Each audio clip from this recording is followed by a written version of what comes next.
Hello বন্ধুরা, অনেক দিন পরে চলে আসলাম আরেকটি মিনি ব্লগ নিয়ে। অনেক দিন থেকে ভিডিও দিচ্ছি না আপনাদেরকে, জানি একটু ব্যস্ততার মধ্যেই ছিলাম। তো আজকে আমি এসেছি আসামে আমার বাপের বাড়িতে। তো দেখেন আমি একটা মন্দিরে এসেছি, মেঘালয়ে মন্দিরটি। তো এই মন্দিরটি শিব ঠাকুরের মন্দির, খুব খুব সুন্দর মন্দির। আর এই মন্দিরে একটি কাহিনী আছে, আমি আরও ভিডিও যখন দেব তখন আমি বাকিটা বলবো। এখন শর্ট ভিডিও দিচ্ছি তাই আমি ভালো করে হয়তো এখন বলতে পারছি না। তবে দেখেন, এই হচ্ছে শিবলিঙ্গ শিব ঠাকুরের। আর আরেকটা এখানে একটি অবাক করা কাহিনী আছে, সেটা হচ্ছে দেখেন, এই দুটো গাছের মাঝখানে হচ্ছে কি শিবলিঙ্গ, আর এই গাছ থেকে নাগ দেবতা বের হয়েছে। দেখেন মানে দেখলে পরে না অবাক লাগে যে এখান থেকে নাগ দেবতা বেরিয়েছে।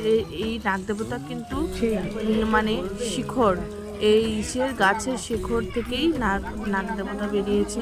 আর এটা হচ্ছে ইন্ডিয়া বাংলাদেশের ঠিক মাঝখানে। মানে দেখলে কি ভালো লাগে বলবো, যে আপনাদেরকে যে আমি দেখাতে পেরেছি সেটাই আমি মনে করি সবাই একটু প্রণাম করে নিয়েন।